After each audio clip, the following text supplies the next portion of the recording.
mais uma vez aqui para compartilhar da palavra com você, né? E semana passada a gente falou sobre a história da mulher cananeia.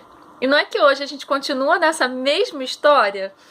A palavra ela sempre tem nos acrescentar. Não importa quantas vezes você leia o mesmo versículo, não importa quantas vezes você leia o mesmo texto, há sempre algo novo e bom que o Espírito Santo pode te revelar dali. E eu ainda continuo na história da mulher cananeia.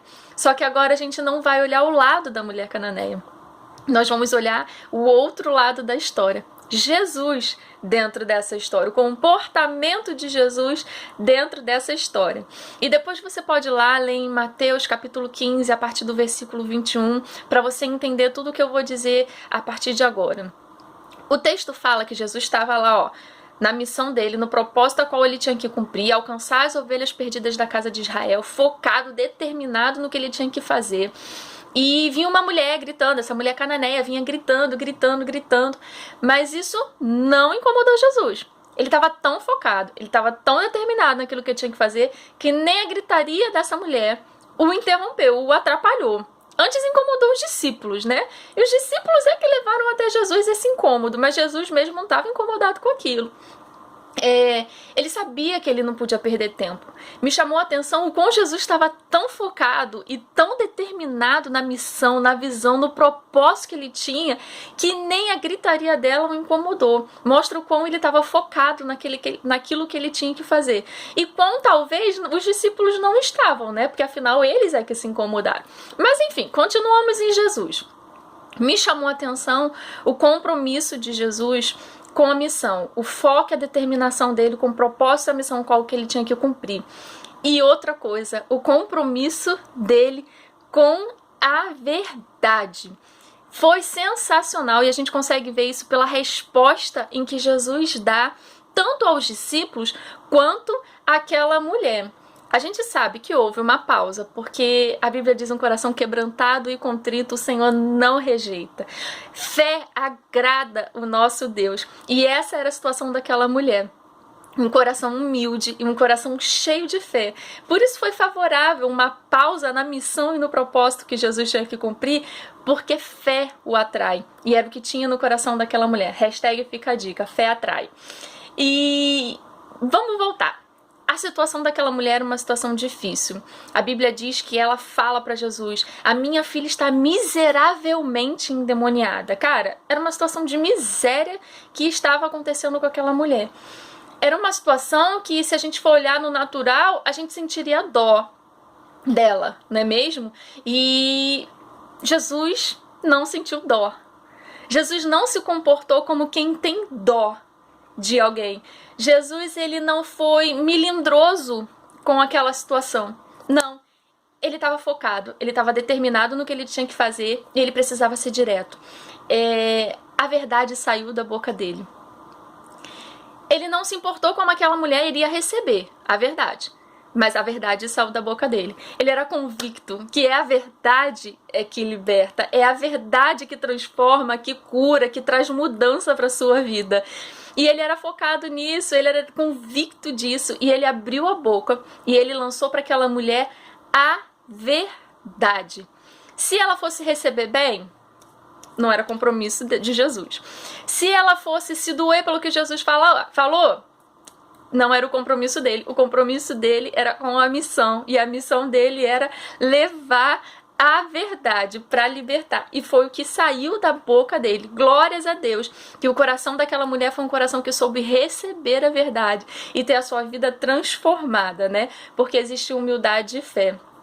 Mas Jesus, ele não ficou se importando com o que aquela mulher fosse pensar dele. Ele não ficou se importando com o que fossem achar quando ele abrisse a boca dele para falar a verdade. Ele não se importou com nada disso. Jesus, ele não pegou a situação daquela mulher e ficou passando a mão na cabeça, ali acalentando a alma daquela situação miserável, dando beijinho naquela ferida ali que aquela mulher estava sofrendo. Jesus, ele não fez isso. Ele veio logo com o quê? Com um remédio. A verdade. A cura. Ele tacou logo o remédio para poder resolver a situação. Uma, porque ele não podia perder tempo. Ele tinha um propósito a cumprir. E outra, que ele era ciente que o que iria curar, o remédio que poderia curar aquela situação, era a verdade. E foi isso que Jesus fez, sabe? E geração Mertiolate vai entender o que eu vou falar agora. Antigamente, ferida, vinha aquela espátulazinha abençoada do Mertiolate, com aquele remedinho abençoado que você ia na lua e voltava, de tanta dor que você sentia.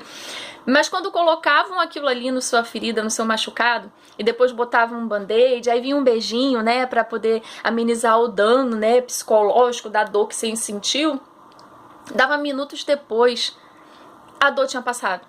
Em pouco tempo, a ferida estava cicatrizada e tudo ficava bem. Mas era necessário o quê? Botar o band-aid e dar o beijinho?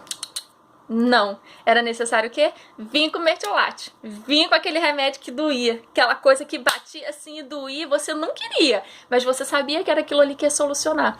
E um bom responsável, ele sabe que precisa dar o remédio, por mais que vai doer.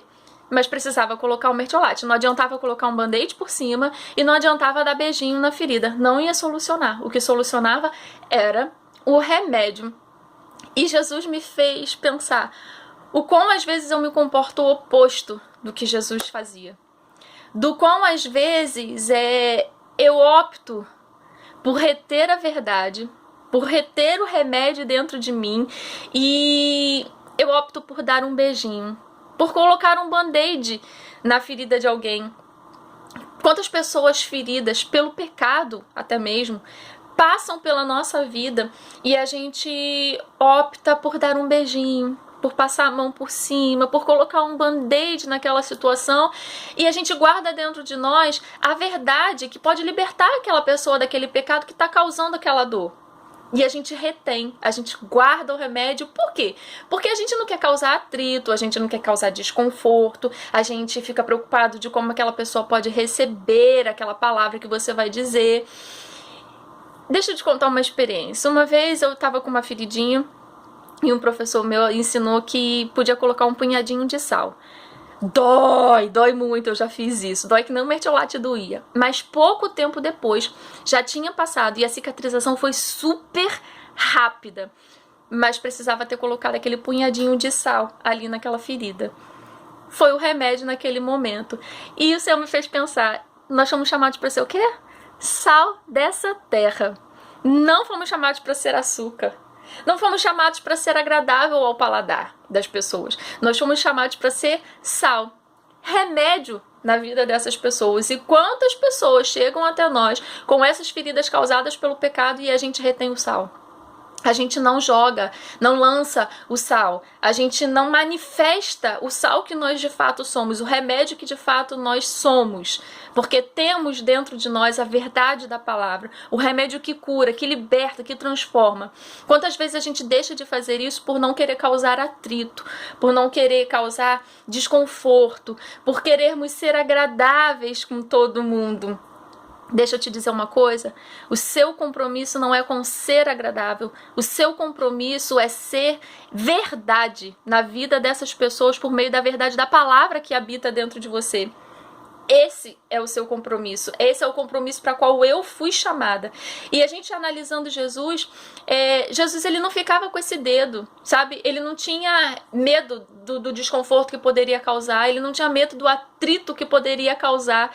Provérbios fala, Provérbios 27, eu até fiz um post sobre isso, depois você vai lá dar uma olhadinha, ferida do amor, beijo do engano. Jesus sabia que lá em Provérbios fala, como o ferro com o ferro se afia, assim o homem ao seu amigo. Um ferro afiando outro ferro gera atrito, querido, sai faísca. Mas o resultado final daquilo ali são dois ferros afiados. O resultado final é bom. Provérbios fala, melhor a repreensão franca do que o amor encoberto. Leais são as feridas feitas pelo que ama, mas o beijo de quem odeia são enganosos. Cara, e quantas vezes a gente opta por dar beijinho e não repreender francamente com a verdade da palavra? Quantas vezes a gente faz isso? E a gente tá aí, ó, perdendo tempo. Jesus, ele era compromissado com a missão, compromissado com a verdade, sabia que ele não podia perder tempo. Eu e você não podemos perder mais tempo. Estamos vivendo os últimos dias dessa terra. Não perca tempo preocupado com o que vão pensar, com o que vão achar. Seja compromissado com a verdade. Não é compromissado com ser agradável. Você pode ser agradável, mas entenda, o seu compromisso e a sua responsabilidade é com a verdade da palavra, em ser sal dessa terra, em ser remédio na vida das pessoas. Não se preocupe se vai gerar atrito. Você está afiando alguém e sendo afiado por meio disso. Que sejamos mais como Jesus, compromissados com o propósito para o qual nós fomos chamados. E não percamos tempo mais aqui nessa terra, retendo a verdade e o remédio que pode transformar a vida de outras pessoas. Eu espero que essa palavra possa ter abençoado a sua vida e até uma próxima.